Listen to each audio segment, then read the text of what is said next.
Assalamualaikum warahmatullahi wabarakatuh.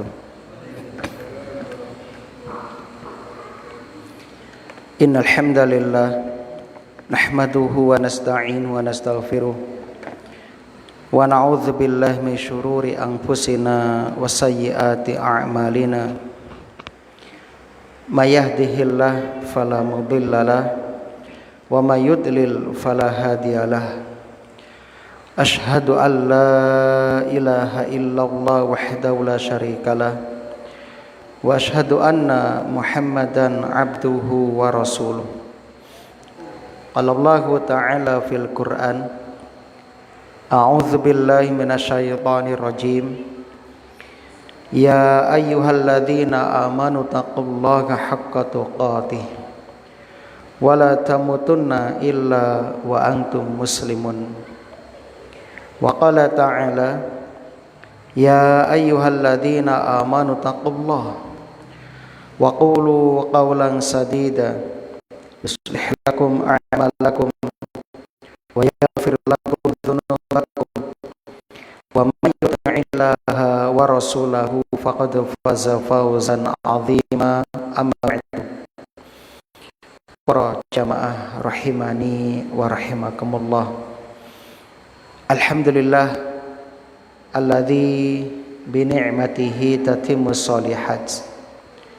Segala puji bagi Allah yang dengan nikmatnya kebaikan-kebaikan hamba dapat terlaksana. Kita bersyukur kepada Allah di malam hari ini. Allah masih memberikan kemudahan, memberikan kesempatan kepada kita untuk dapat menghadiri salat Isya secara berjamaah, dilanjutkan dengan membaca ayat-ayat Allah Subhanahu wa ta'ala. Mudah-mudahan Allah Subhanahu wa ta'ala menerima amal soleh kita, mengampuni dosa-dosa kita, dan menjadikan ilmu yang telah kita pelajari menjadi ilmu yang bermanfaat. Rabbana taqabbal minna innaka antas samiul alim. Allahumma anfa'na bima 'allamtana wa 'allimna ma yanfa'una wa zidna ilman. Allahumma arinal haqqa haqqan warzuqna ittiba'ah wa arinal batila batila warzuqna ijtinabah. Salawat dan salam mudah-mudahan senantiasa tercurah limpahkan kepada Nabi kita Muhammad sallallahu alaihi wasallam, kepada keluarga dan juga para sahabatnya radhiyallahu anhum ajmain. Allahumma shalli wa sallim wa barik ala nabiyyina Muhammad wa alihi wa ashabihi wa man tabi'ahu bi ihsan ila yaumiddin. Sebentar lagi kita memasuki bulan Dzulhijjah, yang mana amal soleh pada 10 hari pertama bulan Dzulhijjah lebih dicintai oleh Allah Subhanahu wa ta'ala.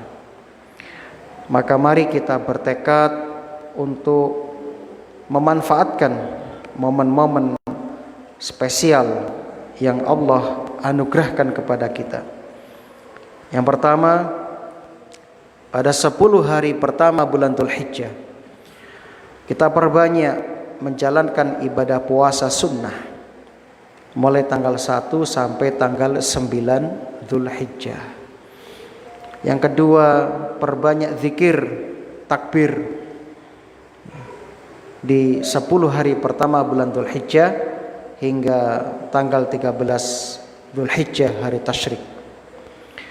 Yang ketiga, yang memiliki kelapangan rezeki hendaknya melaksanakan ibadah kurban. Yang keempat, perbanyak bertaubat kepada Allah Subhanahu wa ta'ala. Yang kelima, kita supaya bertekad untuk senantiasa menjadi hamba yang lebih baik menjauhi segala bentuk kemaksiatan, sebab bulan Dzulhijjah bagian dari bulan haram yang mana amal kemaksiatan di dalamnya itu hukumannya lebih pedih, lebih dahsyat dibandingkan di luar bulan haram. Yang memiliki kemampuan untuk melaksanakan haji dan umrah, ini saatnya melaksanakan haji dan umrah. Mudah-mudahan Allah Subhanahu wa taala mempertemukan kita dengan 10 hari pertama bulan Dzulhijjah dan memberikan pertolongan dan kemudahan agar kita dapat mengisinya dengan berbagai macam amal soleh di dalamnya. Amin ya rabbal alamin. Melanjutkan kembali membaca tafsir surah At-Tahrim. Pada ayat yang lalu Allah Subhanahu wa taala menegur sebagian istri Nabi sallallahu alaihi wasallam dikarenakan mereka menyebabkan Nabi sallallahu alaihi wasallam mengharamkan sesuatu yang halal bagi beliau. Yang kedua, membocorkan rahasia Nabi sallallahu alaihi wasallam.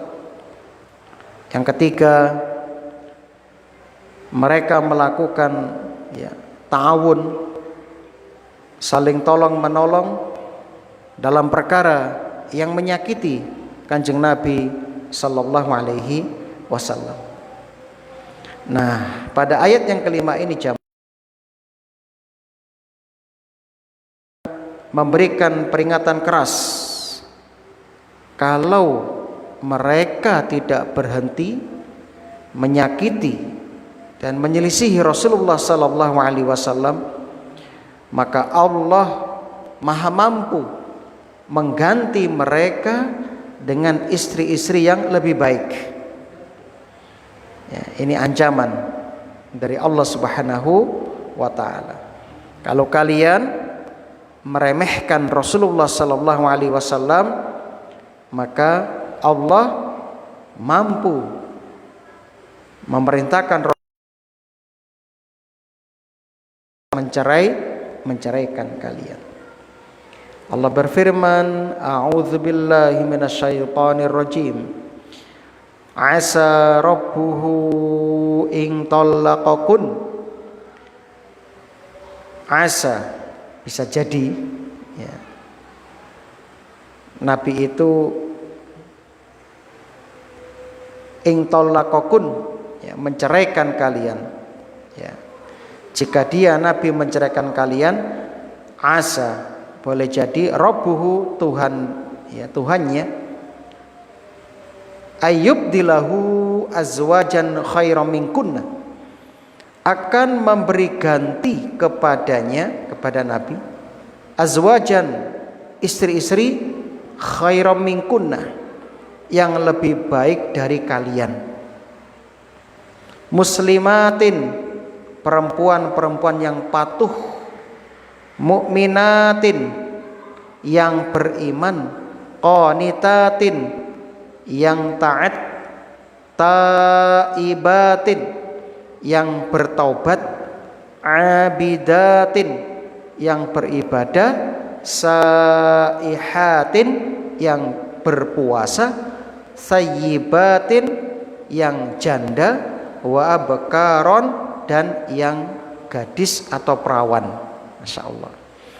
Mari kita lihat tafsir dari ayat ini jamaah.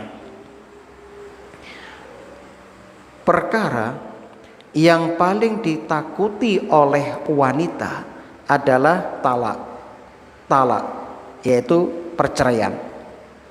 Meskipun terkadang banyak wanita yang menantang suaminya untuk minta diceraikan, ya. Wanita ketika minta diceraikan itu terkadang tidak memikirkan bagaimana penderitaan yang akan dialami setelah perceraian itu. Karena wanita itu lebih mengedepankan perasaan daripada logika dan akal sehatnya. Ini harus kita pahami. Maka para suami, kami berpesan, jangan mudah terprovokasi. Karena suami itu tidak mendahulukan perasaan, tapi suami itu mendahulukan akal, logikanya, dan ketenangan hatinya. Sehingga ketika mendapati seorang istri yang menantangnya untuk minta diceraikan, maka sekali lagi jangan mudah terpancing dan terprovokasi, tapi harus memahami karakter wanita. Ini harus kita pahami. Pada ayat ini jamaah, Allah Subhanahu wa taala ngilingake, ngimutake dumateng garwa-garwanipun Kanjeng Nabi sallallahu alaihi wasallam, istri-istri Nabi sallallahu alaihi wasallam. Hai para istri Nabi, seakan-akan Allah berfirman demikian, kalau kalian terus melakukan kesalahan itu sampai nanti Nabi menceraikan kalian, maka Allah akan menggantikan kalian dengan wanita yang lebih baik daripada kalian. Seakan-akan demikian, itu ancamannya. Ya. Dan Allah menyebutkan sifat wanita yang baik, wanita yang solehah. Pertama, muslimat, wanita-wanita muslimah yang tunduk patuh, mukminat, beriman, qanitat, yang taat beribadah, taibat, padang taubat, abidat, padang ibadah, ya, saihat, padang poso, sayyibat, yang janda, wa abkaro, dan yang gadis. Masya Allah. Ya, artinya apa? Sifat yang Allah sebutkan itu akan terkumpul pada wanita yang Allah akan berikan kepada Nabi Sallallahu Alaihi Wasallam sebagai ganti jika Nabi menceraikan istri-istri beliau. Ternyata nggak jadi diceraikan. Ini mengisyaratkan apa?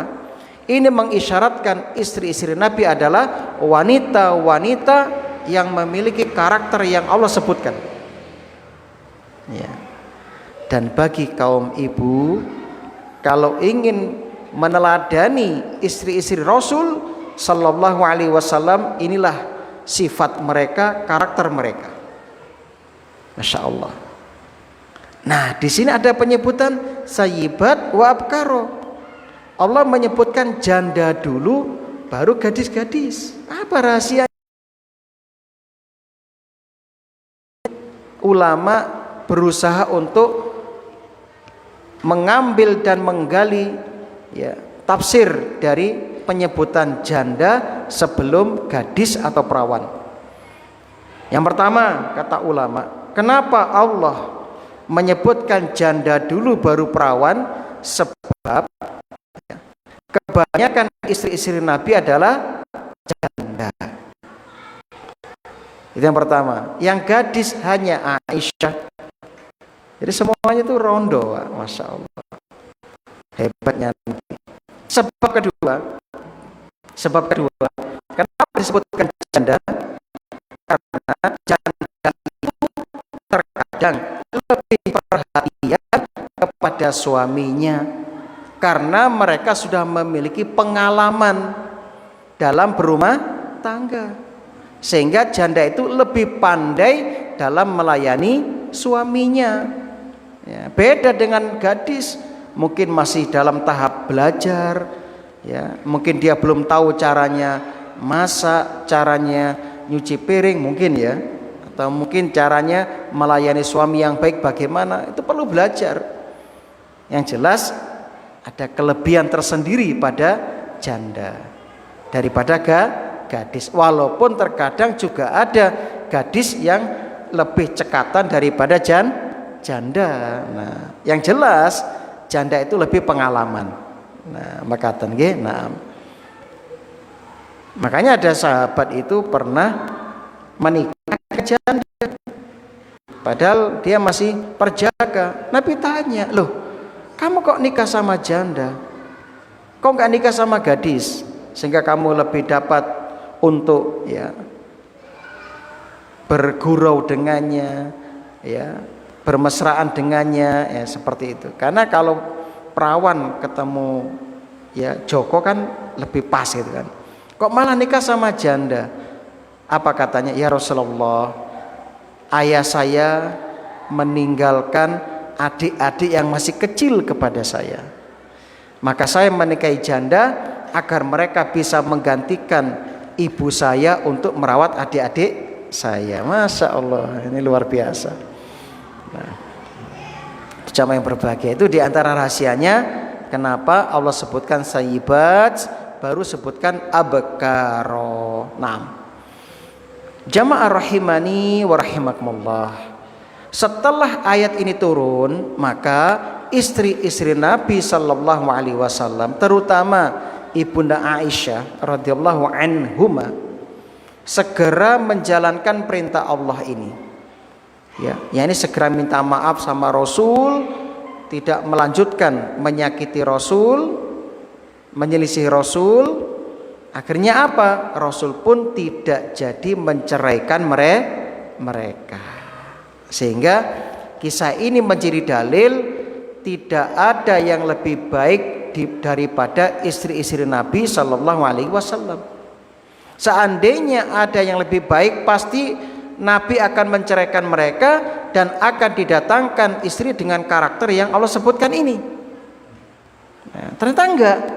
Sehingga ini memantapkan bahwasanya istri Nabi itu semuanya wanita yang solehah, termasuk Aisyah, Hafsah yang menjadi permasalahan dalam ayat ini. Nah, begitu jamaah yang berbahagia.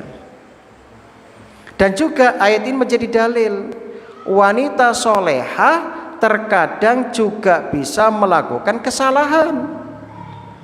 Jadi walaupun para bapak berusaha mencari wanita yang sangat-sangat solehah, ya tetap akan ada kekurangannya, karena namanya juga manusia. Al-insan mahalul khata' wan nisyan, manusia tempat salah dan lupa. Begitu juga ibu berusaha mencari suami yang sempurna, tetap akan ada kekurangannya, akan ada kesalahannya. Maka kita supaya menjadi orang-orang yang lapang dada. Dalam rumah tangga jangan hanya dilihat kekurangan pasangan kita, tapi lihatlah kelebihannya. Kekurangannya kita tutupi dengan kelebihan kita. Makanya rumah tangga itu diibaratkan seperti pakaian. Hunna libasul lakum wa antum libasul lahun. Para istri pakaian bagi suami, suami pakaian bagi istri. Fungsi pakaian itu apa? Menutup aurat, saling menjadikan indah, menutupi kekurangan, aib-aib. Itu fungsinya. Nah, maka suami istri harus saling menjaga, saling menutupi rahasianya masing-masing. Nah, namanya juga manusia, apalagi istri, cemburu itu wajar. Maka ketika istri kita cemburu, itu tandanya cinta. Nah, jadi cemburu tanda cinta. Tapi ya jangan sampai lepas kontrol, jangan cemburu buta. Nah, begitu. Maka para suami hendaknya lebih sabar dalam menghadapi istri kita. Apalagi para ibu, para istri hendaknya juga lebih sabar menghadapi para suaminya. Ya ayyuhalladzina amanu, wahai orang-orang yang beriman, anfusakum, jagalah, peliharalah dirimu, wa ahlikum, dan keluargamu, naron, dari api neraka. Waquduhan nas, yang bahan bakarnya adalah manusia. Wal hijarah, dan batu. Alaiha, di neraka itu penjaganya malaikatun, malaikat-malaikat, ghiladzun, yang kasar, syidadun, yang keras. Perhatikan, kalau penjaga neraka digambarkan seperti ini, berarti nggak bisa dinego, Pak. Malaikat minta keringanan, nggak bisa. Ya. Jelas sifat malaikat ghiladzun, syidadun. Dan mereka la ya'sunallah, ya, tidak pernah durhaka kepada Allah. Nggak ada kompromi lagi berarti. Beda dengan penjaga penjara sekarang. Nah, mudah dibuat kompromi kan begitu. Apalagi penjara tempat para koruptor. Fasilitasnya luar biasa. Mereka juga bisa nonton Grand Prix di Singapura ya, bisa jalan-jalan walaupun dalam penjara. Betul kan? Iya, tapi kalau penjaranya Allah di neraka nanti nggak bisa sudah. La ya'sunallah, mereka nggak durhaka kepada Allah. La ya'sunallaha, mereka tidak durhaka kepada Allah, ma amarahum, terhadap apa yang Allah perintahkan kepada mereka. Wa yaf'alun, dan mereka selalu mengerjakan ma yu'marun, apa yang diperintahkan. Masya Allah. Jamaah yang berbahagia rahimani wa rahimakumullah. Ya. Tadi belum kita sampaikan faedah ayat yang kelima ya. Itu ada beberapa faedahnya ya. Faedah ayat yang kelima ya. Yang pertama ya, ayat kelima tadi menunjukkan kedudukan Rasulullah sallallahu alaihi wasallam. Makanya Allah membela Nabi langsung dalam Al-Quran. Yang kedua, istri yang soleh tetap wajib menjaga adab. Wajib menjaga adab. Ya.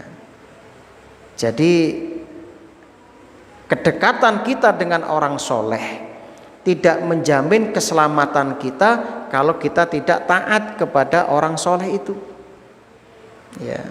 Yang ketiga, sifat wanita terbaik adalah agama dan akhlaknya, bukan kecantikannya, bukan nasabnya, bukan hartanya. Ya, makanya Nabi ketika ditanya tentang wanita yang mau dinikah itu bagaimana, pertama lihat kecantikannya, keturunannya, hartanya, baru yang terakhir agamanya. Agama taruh di belakang, sebab agama sebagai pengikatnya, sebagai penentunya. Kalau cantik agamanya rusak, eman-eman jangan. Soge agamanya rusak, hancur. Anak ya bangsawan tapi agamanya rusak, hancur. Ya, kalau bisa terus ayu, soge, keturunannya ya bangsawan, ningrat, orang soleh, orang alim, agamanya apik, masya Allah. Ini luar biasa, surga dunia ini Pak ya. Seperti Rasul menikahi Khadijah, masya Allah. Soge kata Khadijah, wis jenengan tinggal dakwah ya Rasul, masya Allah. Mantap kalau seperti ini ya. Nah, kemudian sifat wanita soleha yang pertama adalah muslimat, tunduk kepada syariat, lahir batin ya kepada Allah Subhanahu wa taala, mukminat ya dan seterusnya, qanitat ya dan seterusnya. Pelajaran berikutnya, pentingnya ya bertaubat kepada Allah Subhanahu wa taala, dan ini sifat orang beriman. Dan juga pentingnya menjaga ibadah sunnah, yaitu puasa sunnah. Karena Allah memuji saihat, wanita-wanita yang memperbanyak puasa sunnah, tentu harus dapat izin dari suaminya. Ya. Kemudian ayat ini yang keenam, ini paragraf baru ya dari ayat sebelumnya. Jadi paragrafnya baru. Tapi tetap ayat ini masih berkaitan dengan ayat-ayat sebelumnya yang menjelaskan tentang bagaimana Allah menegur kedua istri Nabi sallallahu alaihi wasallam, Hafsah dan Aisyah radhiyallahu anhuma, yang jatuh kepada kesalahan. Sehingga ini menunjukkan nasihat yang disampaikan Allah kepada keluarga Nabi sallallahu alaihi wasallam juga nasihat bagi kita orang-orang beriman secara umum. Ya. Sebab setelah Allah berbicara secara khusus tentang keluarga Nabi, Allah melanjutkan tentang keluarga orang-orang yang beriman dengan memanggil panggilan kita, yaitu panggilan keimanan. Ya ayyuhalladzina amanu qu anfusakum. Nah, ku dalam ayat ini artinya adalah dari kata waqoya kiwikoya. Artinya apa? Penjagaan, penghalang. Maka orang dikatakan takwa, dia membuat penghalang antara dirinya dengan yang dia takuti, yaitu siksa neraka. Makanya orang bertakwa itu menjalankan perintah, menjauhi larangan. Maka kita supaya membuat penghalang wikoyah dengan neraka, dengan neraka. Ya, jadi Allah perintahkan kita menjaga diri kita, keluarga kita dari api neraka. Ini juga dalil para suami tidak boleh egois dan mementingkan diri sendiri. Ya. Karena dalam ayat ini Allah tidak memerintahkan untuk menjaga diri sendiri saja, tapi juga menambahkan kata wa ahlikum, dan keluargamu, keluarga kalian harus dijaga dari neraka. Jadi nggak cukup bapak yang selamat, tapi semuanya harus selamat. Bagaimana caranya? Ajak mereka untuk beribadah kepada Allah. Kalau mereka salah, ingatkan, bimbing mereka, didik mereka, ya, dibina mereka. Ya. Tuh, jangan dibiarkan istrinya tidak sholat, dibiarkan anaknya tidak sholat, gak iso ngaji, dijarke. Ya, jangan. Maka Anda kena ayat ini nanti. Ya. Ya. Jangan punya prinsip gak apa-apa anak bojo mlebu neraka penting aku mlebu swarga. Gak boleh, itu egois namanya. Toh engko nang surga aku oleh bidadari. Gak boleh begitu. Nah, gak boleh, itu egois ya. Gak boleh. Tapi wajib bagi seorang suami menjaga, menghalangi anak istrinya dari neraka Jahannam. Ya. Nah. Dalam ayat ini Allah Subhanahu wa taala tidak memerintahkan seseorang untuk menjaga diri dan keluarganya dari maksiat, tidak. Tetapi Allah langsung memerintahkan untuk menjaga diri dan keluarga dari neraka. Kenapa? Karena sebagian ulama berusaha menjelaskan, karena maksiat sudah pasti mengantarkan kepada neraka Jahanam, sehingga seseorang harus menjaga diri dan keluarganya dari maksiat yang akan mengantarkan seseorang ke dalam neraka Jahanam. Itu jamaah. Berikutnya dalam ayat ini pula Allah mengingatkan bahwa sebelum seseorang mencegah orang lain dari neraka Jahanam, dia supaya mencegah istri dan anak-anaknya terlebih dahulu. Ya, itu penting jamaah. Kadang, mohon maaf, kadang ada orang itu, ya, kalau temannya bermaksiat, pateng ngilingke, ya, menasihati, tapi keluarganya dibiarkan. Ada seperti itu. Kalau ada istilah dalam pantun itu apa? Gajah di pelupuk mata tidak tampak, kuman di seberang lautan nampak. Nah, begitu. Ada kan seperti itu? Nah, ada. Insyaallah. Jadi terkadang maksiat terjadi di rumah kita.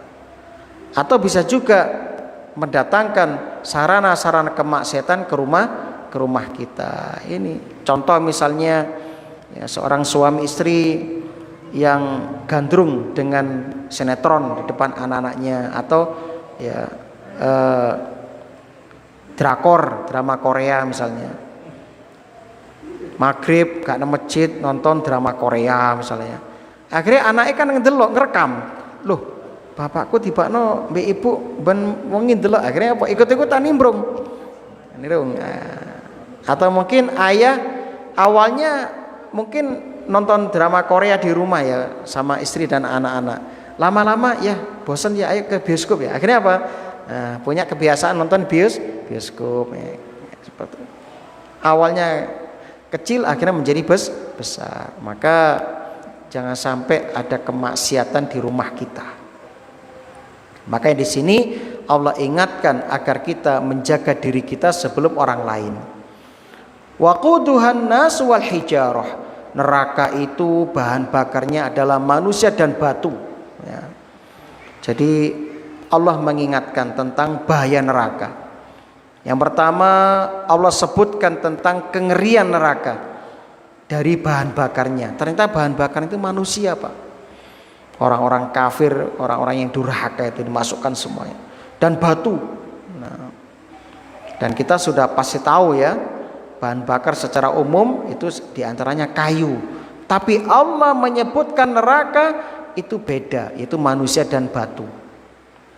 Ya, sebagian ulama menjelaskan, tatkala batu menjadi bahan bakar, maka dia akan menjadi sangat panas dan batu tersebut juga akan menempel pada tubuh-tubuh manusia yang masuk ke dalam neraka. Kalau kayu dibakar habis jadi abu, batu enggak.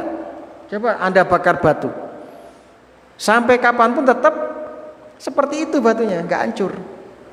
Nah, maka makin panas. Nah, itulah gambaran kepedihan penghuni neraka. Kalau bahan bakarnya kayu nentek jadi abu, selesai. Kayak Nabi Ibrahim ketika dibakar oleh Raja Namrud, pas entek kayune mereka seneng wis entek. Ternyata apa? Tiba-tiba debunya bergerak-gerak, kresek. Loh, kok awune obah? Tiba-tiba Nabi Ibrahim enggak apa-apa kan begitu. Tapi kalau batu, Anda coba bakar batu, sampai kapan pun tetap batunya utuh. Ya, itu Masya Allah. Dan batu semakin dibakar itu menyimpan api semakin panas. Nah, makanya ada batu bisa untuk menghidupkan apa? Kayu bakar, betul ya? Zaman dulu batu apa itu yang tas itu kan ya? Ada kan? Batu ada seperti itu. Nah, Masya Allah. Nah, lalu manusia jadi bahan bakar neraka, maksudnya apa? Ternyata selain mereka dibakar, mereka juga membakar apa yang ada di sekelilingnya. Dan ini bukti kekuasaan Allah. Sebagaimana Allah sebutkan dalam surat yang lain, innakum, sesungguhnya kalian, wa ma ta'buduna min dunillah, dan semua yang disembah selain Allah, hasabu jahannam, akan menjadi bahan bakar jahannam. Antum laha waridun, kamu pasti masuk ke dalamnya, pasti melewatinya. Ya. Lalu Allah sebutkan tentang penjaga-penjaganya, petugas-petugasnya. Alaiha malaikatun ghiladun syidad la ya'sunallaha ma amarahum wa yaf'aluna ma yu'marun. Masya Allah. Selain Allah sebutkan pedihnya neraka jahanam, Allah sebutkan tentang penjaganya. Penjaganya adalah para malaikat yang kasar, ya, syidat, keras, sikapnya keras, ya, perkataannya kasar, ya. Jadi malaikat disifati dengan akhlak yang buruk dan sikap keras bagi penduduk neraka jahanam, ya. Lalu Allah sebutkan pujian terhadap mereka, la ya'sunallah, mereka tidak pernah bermaksiat terhadap perintah Allah. Ma amarahum wa yaf'aluna ma yu'marun, dan mereka mengerjakan yang diperintahkan kepada mereka. Jadi malaikat itu ketika menjalankan tugas menyiksa penghuni neraka, tidak mungkin malaikat menyelisihi perintah Allah, dan mustahil penghuni neraka ya merayu para malaikat. Masya Allah. Alhamdulillah. Satu ayat lagi terus kita akhiri. Ya ayyuhalladzina kafaru, hai orang-orang kafir, la ta'tadzirul yauma, janganlah kamu mengemukakan alasan pada hari ini. Innama tujzauna ma kuntum ta'malun. Sesungguhnya kamu hanya diberi balasan menurut apa yang telah kamu kerjakan. Ayat ini tidak berkaitan dengan orang-orang kafir Quraisy yang masih hidup, tidak. Tapi ayat ini masih berkaitan tentang penghuni neraka. Ya. Jadi para ulama mengatakan tentang ayat ini, la ta'tadzirul yaum, enggak ada alasan pada hari ini, menunjukkan bahwasannya orang-orang kafir kelak di neraka, mereka itu mengemukakan uzur-uzur mereka, alasan-alasan mereka. Mereka mengatakan, ya Allah, kami dulu begini, kami begitu, maka ampuni kami. Itu alasan mereka dengan berbagai alasan.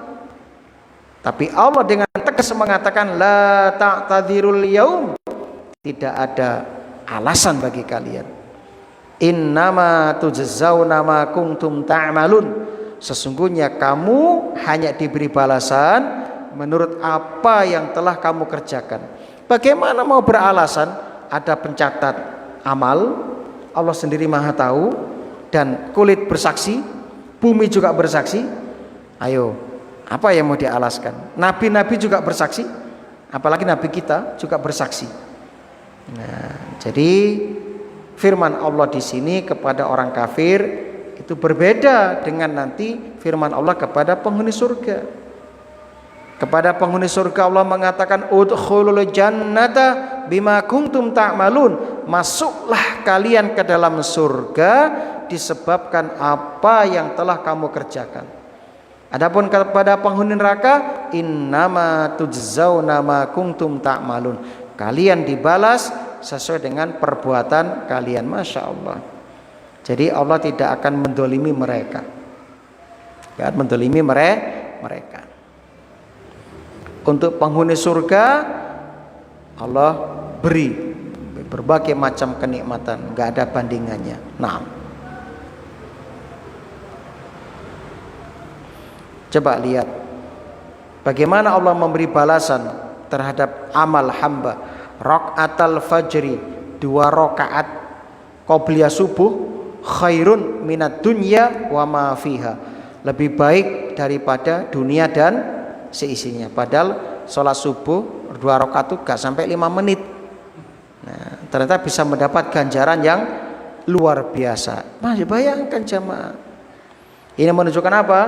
Ganjaran orang yang beramal soleh itu Masya Allah. Ini baru di dunia, belum lagi di akhirat. Nah, saya kira itu dulu. Semoga ini bermanfaat. Dan mungkin ada yang mau ditanyakan sebelum kita akhiri.